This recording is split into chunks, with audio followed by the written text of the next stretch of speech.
Loading. You're on. And action! Right. The director didn't talk us in. G'day guys, Postie TV, and we're back. Just when you thought it was safe to look up from that CT110 head gasket, we've returned for another episode of Postie TV. Tonight, of course, we've got Trav here, we've got Trent running the camera, but secret location tonight. We're here with a good buddy of ours, Dave, and we're going to look at postie bikes tonight that just ain't postie bikes. So, you know, so many of us are doing work on our postie bikes, we're modifying, but this is another whole level tonight. And Dave, you're going to walk us through some of the stuff you got in here is amazing. Trav, what have you been up to with postie? I know you're walking to Trav's shed tonight, and it's just like, man. Still working away madly, yeah. No, still on the big boy on a budget and getting some bikes ready for upcoming charity ride this year in September. So keep everyone posted on those. Budget big ball. Budget big balls. So what I did, I turned up at Trav's shed and immediately got beers. Yeah. So like if I can get him drunk enough, I can get down and do some measurements on what's going on there, because he's got pistons that to me look like they come out of a Ferrari, Dave.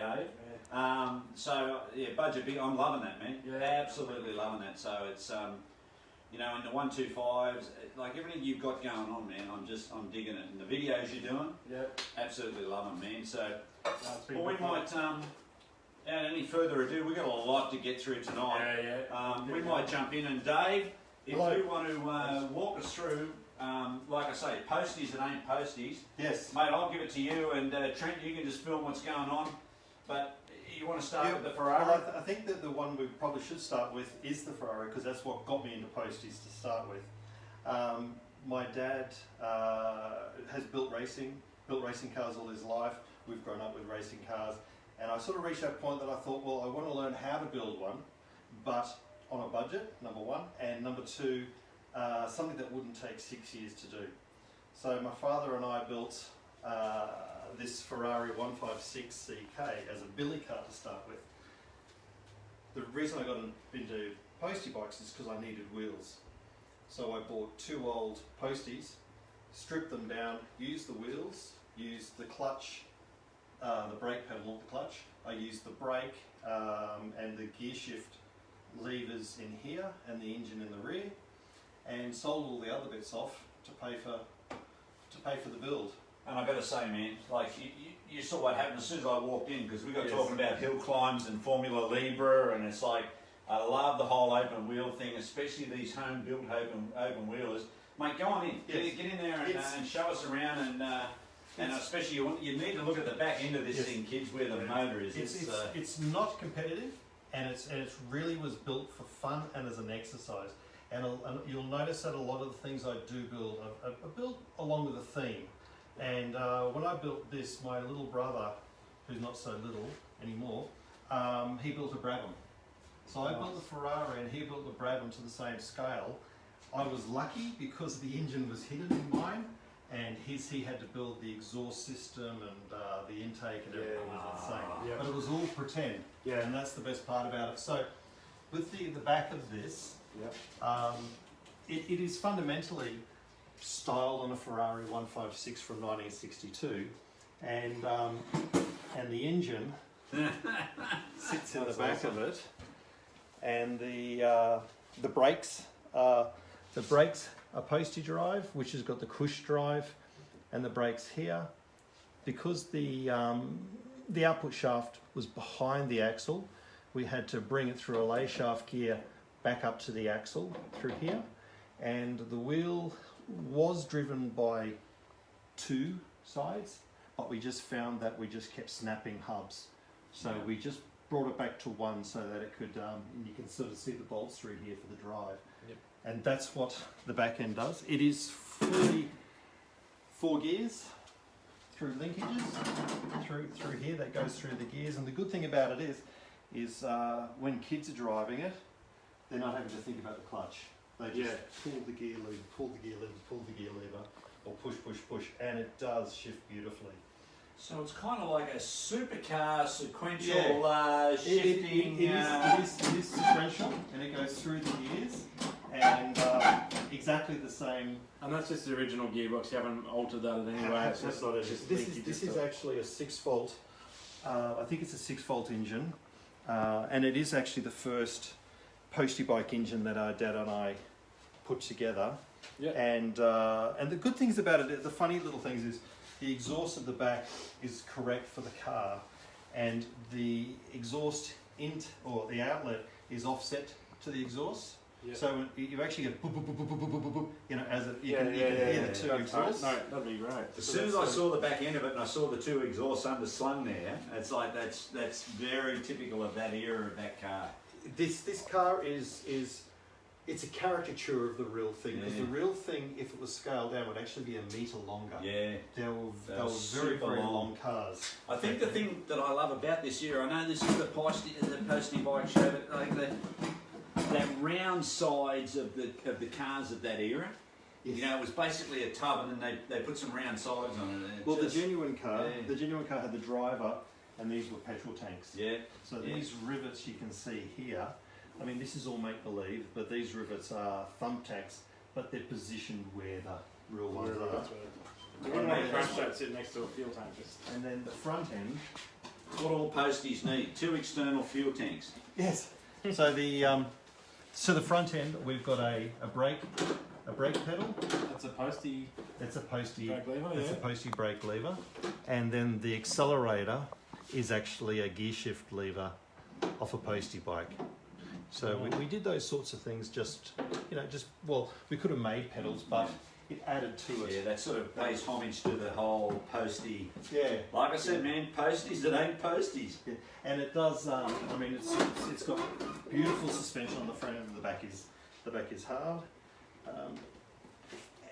So that's that. I mean, it's a Postie engine and wheels, so it does do 60, 65 kilometres an hour. Man, I love it. Yeah. I just absolutely love it. And Which is I love have it. some good fun. And the Yeah. funny thing is, the faster you go, the safer it feels. Yeah. Because when it's slow, the steering is really direct. Yeah. But when it speeds up, it sort of just holds itself. But Yeah.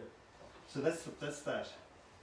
Man, I love it. I absolutely love it. That's it. Show's over now. It's now Postie/Ferrari TV. So how many Posties did you get to build this? It was 4, did you say? No, it was just 2. I bought two. I bought 2 originally, and they were pretty lousy bikes.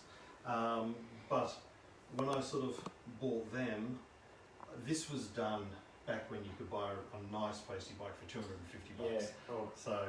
wish that was around nowadays. But Yes, it was. So I built this probably 10, 12 years ago now, Yeah. and it has just really realistically sat here, but it has got nice little details.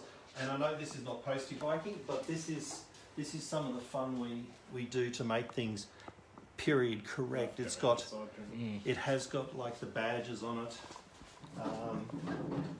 It's got the correct Ferrari badge on it. It's got the scrutineering stickers from the dates of the correct races and that sort of stuff. So it's just all a bit of fun. But then, so that's all I think I need to say about that. Yeah. I love it. Yeah, I no, love that's it. great. Okay.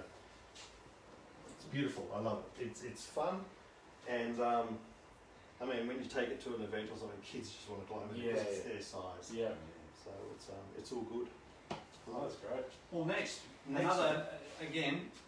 Where do we want to go? Another. Well, that looks more like a Postie. Well, let's go chronologically. I did buy and sell a lot of them, and this bike here, and this is harking back to when you could go out and buy a good bike for $250. Yeah. I picked the bike up for $250, and I was pulling it apart, and I took off the airbox, and a bloody elastic band, the Postie elastic band fell out. And I thought to myself, this bike has never been pulled apart in its life. Yeah. And I felt it was just too good to disassemble and sell as parts. Yeah. I mean, I've been breaking up a lot of bikes, as you can sort of see here, and this is like an 1/8 or 1/10 of what I did once have. Because bikes are too expensive now to part out. Yeah, yeah. I used to part them out incredibly, but now It's just not worth it. Yep. So this bike here, what I wanted to do, once again, is the theme. This was the my Italian cafe racer theme. It's got cream and crackers, or the cream and the brown. What I wanted to do on it, I wanted to remove a little bit of the postie. I got rid of the rear rack, which often I regret because the rear rack is so handy. Yeah. So I got rid of that, and the other thing I also did, it was the first bike that I did that I totally cleaned the back of the guard up and got rid of the creases and the joins and the welds and everything. That was a learning exercise in itself, because to do that, this seam you can see here is actually all made out of bog. It's not real, because I had to cut a V all the way up the back to get rid of it. And then that was all smoothed out. That's a very 60s, 70s hot rodding thing. Yes. You know, to smooth out, to get rid of the holes, get rid of the bumps, and all the originality of it. Yes. And it cleaned it up because I like that look. But I find sometimes when people just paint a bike a different colour, you know, the bracket where the cable goes through and that sort of, to me looks messy. Yeah. So I spend a lot of time smoothing that out and doing those bits and pieces. Yep. I then painted the bike what I thought was a nice colour. I painted it, everything gets painted in here in rattle cans, and if people say that you can't get a good paint job out of rattle cans, everything I paint, including that Ferrari, rattle cans. Yeah. Okay. This was painted in base colour and 2-pack clear over the top of it. So I knew the colour I wanted in my head, and I painted it once, and it was shit. It was white, it was pasty, it had no life to it. So what I did, I went to Inspirations Paint with this model that I built. I built this model when I was 16 years old, and I call it Old English White. And I said to the girl, I said, can you match this colour? And she went backward and forward a couple of times, adding it. And it's interesting, this colour has got black in it. You know, it's not red, it's actually got black in it. So she would put 2 drops of black in, we'd mix it, we'd match it, and I'd say just 2 more drops. And we finally got the colour so close, it was incredible, that it was the exact colour that I wanted, and it was because of that model I built all those years ago. See, there's so many of us, how many of us do that sort of thing? We hang on to something from so early in our life, you know, and then all of a sudden it's like it comes to fruition. Yes.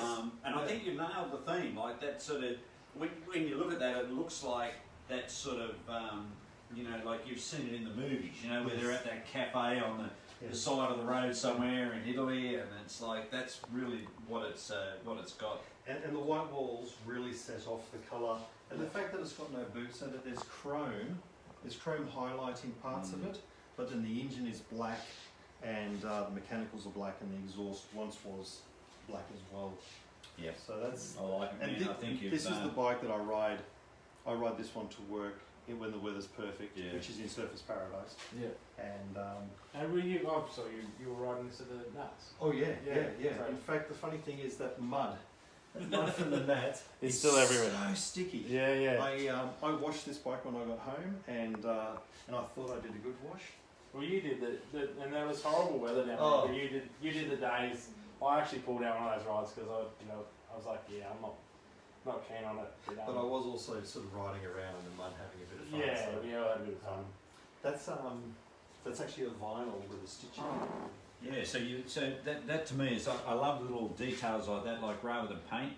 Yes. We've gone to the vinyl here, and it looks nice. The other thing I tried to do is, I wanted to do, I was looking for a period badge. So I sat on eBay and I went Honda badge, and I flicked for hours on end, and I saw that one. And it's funny how you picture something and you go, Jesus, that is exactly it. That's what you want. And I'll show you the same badge on that one. That's actually off a Honda S. You know the little Honda S60s, I think they are. The little Honda micro cars. That's what that's off. And I didn't realise what it was off until one of the guys at work saw it, and he goes, "That's a badge off a Honda S60." Yes. But this is a beautiful bike. I've done so many kilometres on it. I go up through the mountains on it. I'd ride it to work. It's a dream to drive. It truly is. Have you done any engine mods or anything to that one, or just? Well, the only engine mods that I ever do on my bikes is just build them well, and I just clean all the burrs off the heads, and make sure that all the ports are totally matched, so that there's no air gaps at all. Like with the intake, that intake there, you know how the intake it's got a sharp corner on it? It's got I will just get in and I will just file it all smooth. I don't open them up. I just clean the corners and make sure everything's aligned. And even sometimes the gaskets you get from a slightly smaller dome, you have to actually open up the gasket to make it so it fits. And then for a little bit of a laugh over here, at the national meeting, it took in some water when we did the dyno run, and it just ran poop. So what I did, that's a carbon fibre sleeve in there. Oh yeah. You can just see the carbon fibre sleeve, and to get that extra quarter horsepower, I've matched that carbon fibre sleeve to the throttle body and to the air filter, and just doing that just gets the air going. And of course, it gives it a clear path of road resistance. One of the things it shows is that we have, it's another 135 km/h per bike. So, that's now, many of us now own these Posties that do 135 km/h. And this is another one of those, eh, Dave? And all my bikes have got the early. I'm a great lover of that. I like them myself. The 12 volt they lost it with that. Well, they actually get quite messy with everything sitting up here. And I like to recess them, but then you do have to put, the 6 volt headlight and get a special globe and everything. But that's not a problem. To me, that works. And looks correct on all the bikes. What I do with mine, with the late model round ones, I have to tuck them right down in here. Against the top of the tree, and it never looks quite right. You get that, it just looks nice and clean. One of the other guys, Jared's got, with his, he's got them out and down here. The speedo completely out of the way, just to do something different and to keep that all nice and clean. I also think that these ones were probably a better quality speedo. I've got some shitty ones that have fallen apart, but overall I think they last. And those late model ones, they always seem to twist on the base. They just sort of flop around. And fracture as well. Vibration. So that's that one. So mate, this looks like a World War II messenger sort of. Pretty close. The inspiration, cameraman Trent. This is my wall of stuff. This here is the sketch that I did of the bike before I built it, and you can see some of the proportions. And I was trying to get this line doing this coming through it. A lot of it was sorted out on the sketch here, and the bike did turn out very close to it. I am an architect by trade, so I do spend a lot of time doing sketches. And I would drive you mad, Dave, because I'm like, I go to the bench, I cut some steel, I go to the bike. Oh, now I grind a bit on. But what I don't do is do detailed drawings. Basically, we get an idea like that, and what I will do, I'll just sketch. You know how you sit at work and you just sketch stuff? So that's what I did. That's what I do. And if I can spend a day with pens in my hand, I have a great day. But this here is my, I call it a BSA tribute build. Immediately post-war. And the things we learned on the back of that bike, we incorporated to this one. This one's got some really, really subtle little things in it. Number one thing is the chassis has been extended 100mm. And you actually needed that 100mm because this bike wants you to lean forward on it. And the tail, it might look correct, but it's actually been rotated around 6 inches. So dropped over the back. So what we did, we had a wrecked old chassis. We cut the tail off one bike, and off the other bike we cut it 6 inches different, and then effectively rotated it around so that it generally lines up with the bottom of the swing arm. It has got, the other things it's got on it is a GM 250 exhaust. I was going to ask you about the exhaust, which is cool, but talk about nightmares. Trying to suspend the exhaust between the swing arm and the brake lever it was a nightmare. Yep. So we started with a bracket that was so fat, and the more we worked, the smaller the bracket actually did get. Yeah. Until it just supports it, and but it once again, this exhaust sounds quite sweet. Yep. It's a lot deeper than what it is. Yeah. And this bar down here. Is Well, to replicate the. we were trying to make it look like a bike, not a scooter. Yeah. And a bike has a chassis. Yeah. So that there is, it's make believe. Yeah. It bolts to where the crash guard bolts on the engine on the top. And what we did, we had that pipe in my dad's shed, and the pipe, I think it was probably that same pipe that we also sleeved the rail with. We tried bending it, filling it with sand and bending it. We couldn't get it smooth. So what we said, we've got to think about something different. And what we did, we basically cut this shape out of flat steel and used that and put the tubes in it, which you can see right through. And it just gave it that extra little bit of detail. Yeah, that's a nice touch. It is a nice touch, and it's probably not correct for anything, but it was just a beautiful little detail, and it was a way to get that curve that we couldn't do in the shed. And the colour change too, like yes, there's little things like that. With this bike here, all the mechanics of the bike are black. Yep. And really, the bike body is blue. Yeah, that's right. Yeah, the swing arm and everything. Yeah, as well. everything is black, and when this bike, when you knock it off the, we might just do it without taking fingers off. When you actually knock it off the stand, it actually sits really, really low. Yeah. It's super, super bloody low. It is too, isn't it? And they standard shocks or just standard shocks. Standard shocks. Just with the way you've changed it and Yep. But a lot of bikes in that era were super low. Yeah. You know what I mean? They always look like the tail end was dragging. That's right. Especially with when now you've extended that guard right over, Which is it what gives it that sort of. this swing arm comes across and lines up with the back of Yeah. the. That's what we're trying to achieve. It's about getting lines right, because if you look at this, as I was talking earlier about bringing the line up and over, it sort of the whole thing sways through it. Yeah. And picks up with the front fender and that sort of stuff. And that's like a C70 yours. That's a C70, C90. Yeah. In fact, they are different, because this one here has got a beautiful edge on it. Yep. And some of them don't have that edge. Okay. But this edge was just perfect on it, and we did have to fabricate all this. And this is so low because the guard on that moves with the wheel. With the wheel, yeah. So this, which is good. Because you've got picked up the original mounts here. Yes. At the top of it, Yeah.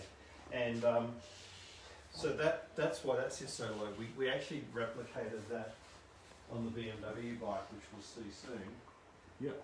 Except it didn't move with it. Oh. And the first ride, the suspension would move down and go whoop and burn it. Yeah. And it, so you learn your lessons. Yeah. Yeah, we've all got those. And you keep that to remind you of every time. Yeah.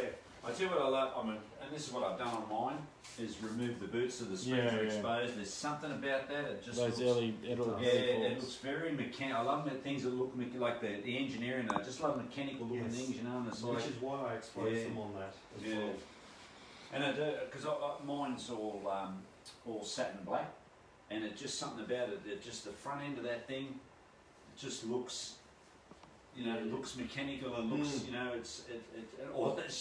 it's just the rubber protective boots are gone. Yeah, that's exactly right. It just looks, and yes, we understand that there's still stuff getting in on the top of the seal, but if you're doing maintenance, you clean up. It doesn't, really doesn't. The amount of miles that these bikes do.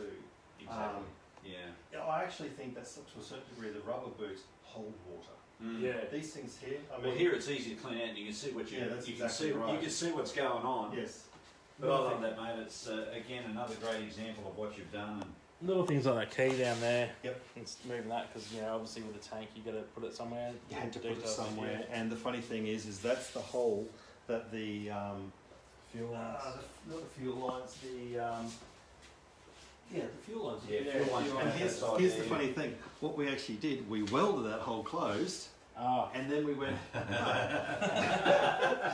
It was quite funny. We welded the hole closed, and then we had to drill it and file the damn thing out again. Yeah. The other thing about this is once again looking for a perfect colour. I was looking for a blue. I'm going to call it a mature blue, and that's a Subaru. That's off the Subaru Liberties. That colour. I just kept looking at cars until I saw the correct blue, and it's perfect. And talking about badges earlier, this one is called the Shadow, and the blue and the black. Shadow is you know, the Honda. Honda Shadow, yep. But that badge on that bike, when I put it on there, I just went, oof, that's what that bike. That is what that bike is called. Yep. The Honda Shadow. No, it's a great point, right? And it's good to see how they evolve too. You know, as you go along, and you've got, you know. Yeah. Everything's totally different. Like this one had the indicators put on the side, which was a mistake because you can't see them, and then that one had the indicators on stems at the back because I wanted it to look, you know, period correct. But the problem is, people bloody try and pick the bike up like it. Yeah. So those handles you made. yeah, that's exactly right. So I've had to repair them a couple of times, where people will try and move your bike and rip your indicators off. I think it's a very good point too, that we all want something different with our indicators, but I'm a great believer in having indicators that can be seen. You know, you've got to go for the look you're going for, but you've got to, you can't, to me, is the things you need: good brake light, headlight, not so much to see where you're going, but to be seen. Yeah. But indicators that can be really seen away from the main mess of the bike and at distance. And yeah, we see so many that you know, tiny little indicators built in, and they're just not, you know. I do know that those ones there are very hidden, and they're hidden behind the exhaust and number plate. But I don't really want to move them. So. But beautiful examples, man. It's like that's BMW. Yeah. Let's go and look at a BMW. It's a Postie / BMW. So far we've seen a Postie Ferrari, a Postie BSA, a Postie Cafe Italian espresso chugging. But this one takes the cake. Should we have a look at the bike first, or have a look at what it's built from? What it's built. Have a look. Well, what it's built from. What it's built from. Let's go. I've got the images on the wall over here, and there's a whole heap of sketches and everything that we did as well. But I saw a couple of years ago, BMW brought out their new bike, and they nostalgia created a body kit that went on it to make it look like the original R7. I love that. I thought that was absolutely insane, and I'd have that tomorrow. And doing a little bit of research, I then found the original bike, which is 1934. It was built as a show bike, one-off, and it was lost during the war. It was lost for 70 odd years. And I saw that, and to me, that is the most beautiful bike in the world. If I could have something similar to that, or that, I'd be a very, very happy man. And so with these photos, I went around to my dad's place, and I went, you know what do you think? And Dad kind of looked at me and went, well, let's give it a go, you know. Yeah. My dad's always looking for a project, so it keeps him busy. And so the lessons we learned on the blue bike, we did into this one. So let's go have a look at the bike. Yes. Just go the way down. Time, you guys, you're in for a treat.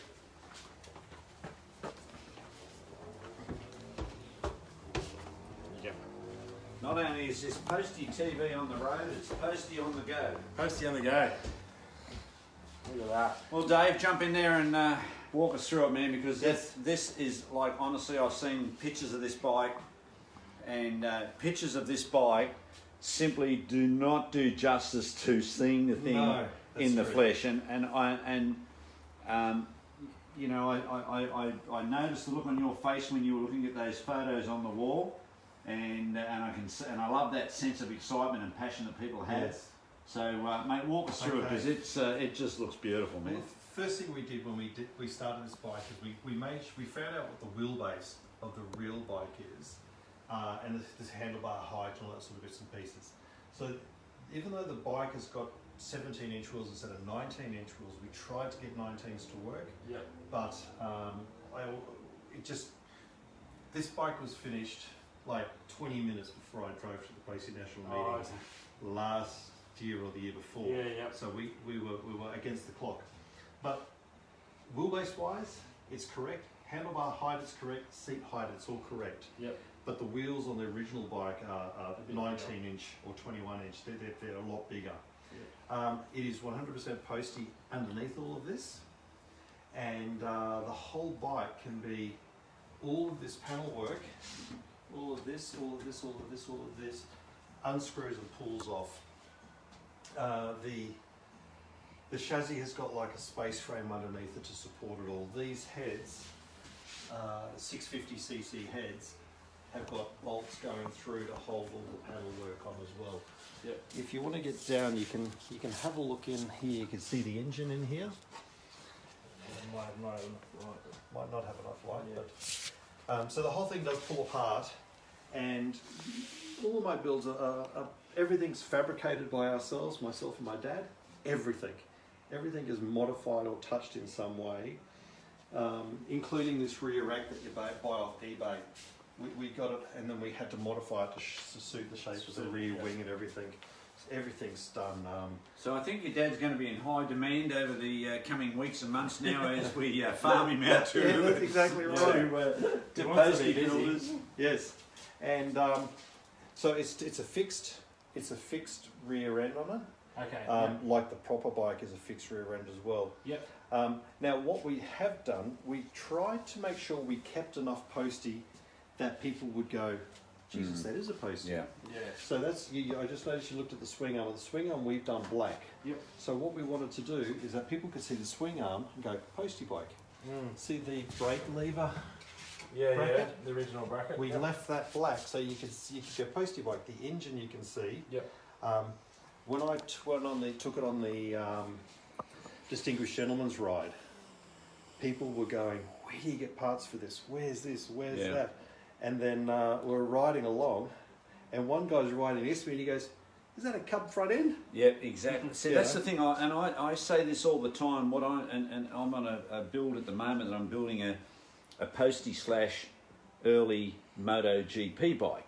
So the whole thing is to try and walk that line between letting it be a Postie, but it's not a Postie at the same time. But people that know can, you can look at the clutch cover, and straight away it gives it away. The kickstart gives it away. The pegs, the brake lever, the swing. There's so many things give it away. Well, I'll tell you a funny story with that. I was sitting up on Burleigh Headland, and I was just sitting there enjoying the sunset and that sort of stuff. And I had my helmet next to me, and this guy came over and says, mate, is that your bike up there?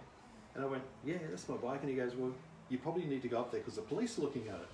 And my mouth went dry, and I went, oh no. So I got up to the police, and the police were there. They said, is this your bike? And I went, yep. And they go, why is this BMW bike registered as a Honda? And I said, well, I'll let you know, it actually is a Postie bike. And the policeman's going, well, no, I can see there's a serial number here, there's badges here, I can see the engine, it's a BMW. And luckily enough, we've cracked the case. Yes, and luckily enough, these two big hairy guys walked past and got chatting with us as well. And they started going, you're right, it is a Honda, look at that. Yeah. And then the policeman basically finished looking at it, and they went, great bike. And then moved on doing what they were doing. Yeah.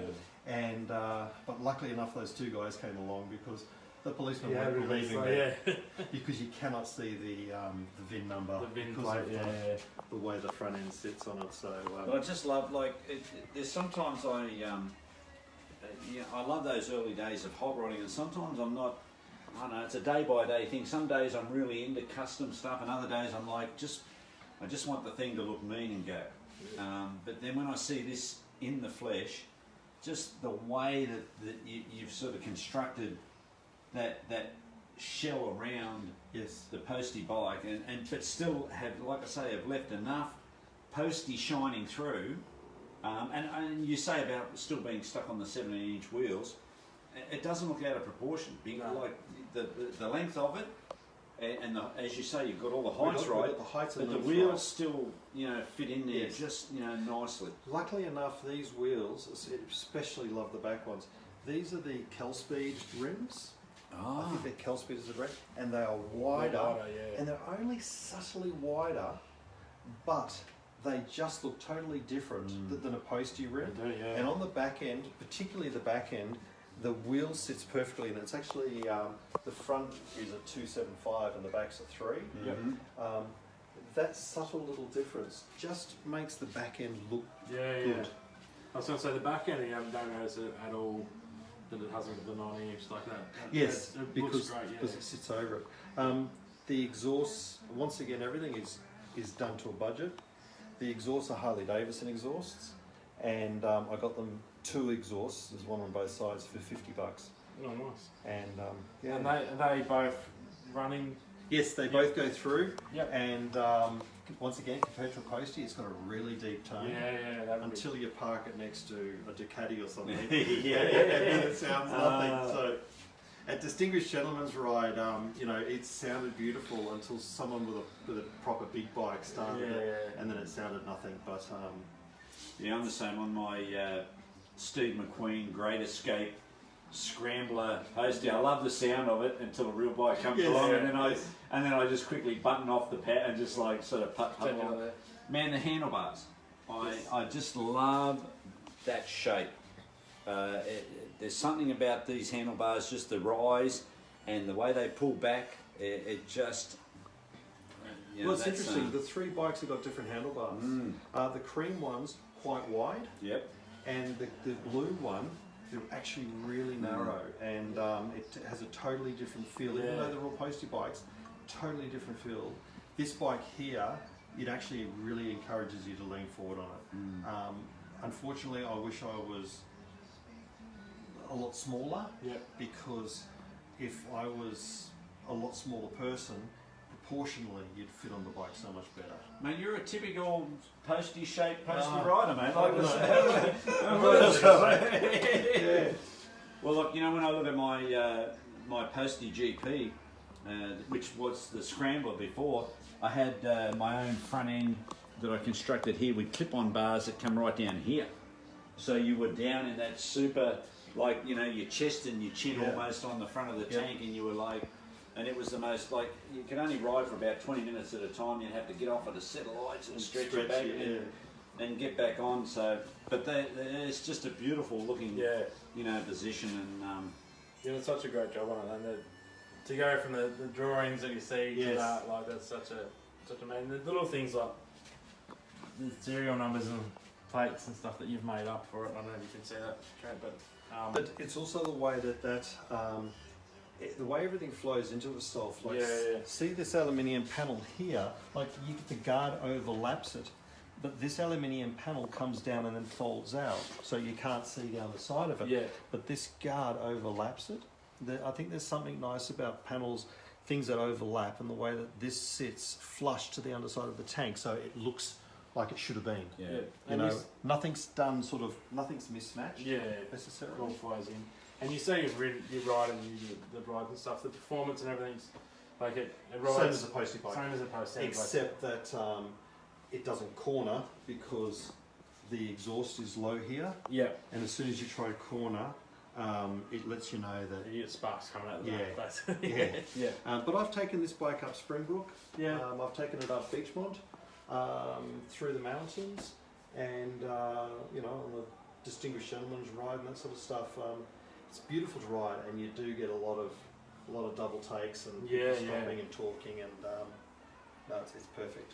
the highlight for me, the petrol tank. And of course we can see that this is a one-off, specially handmade petrol tank that you constructed out there in the shed. Tell me that's so.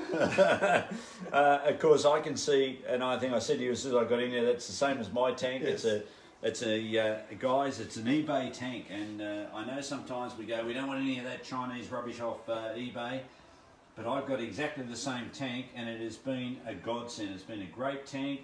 It has some designs that just allows it to be so easily worked into a bike.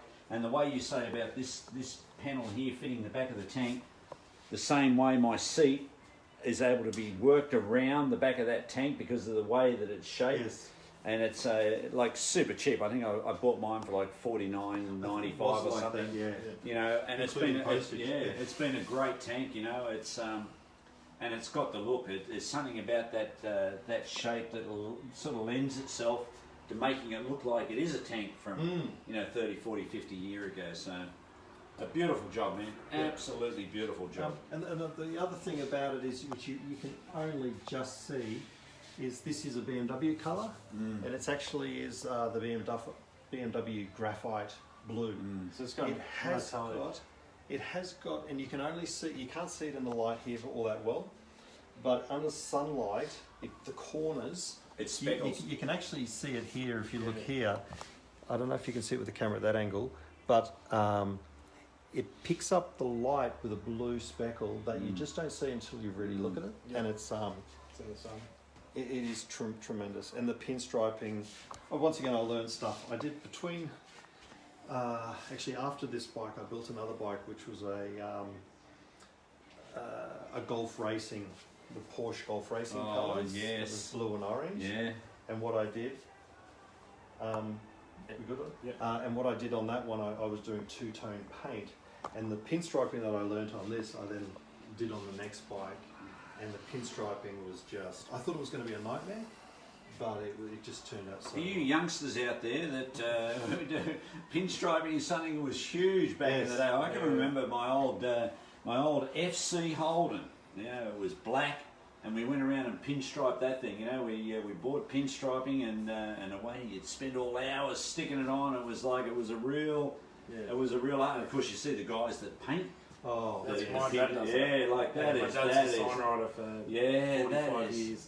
What? Does it all by hand.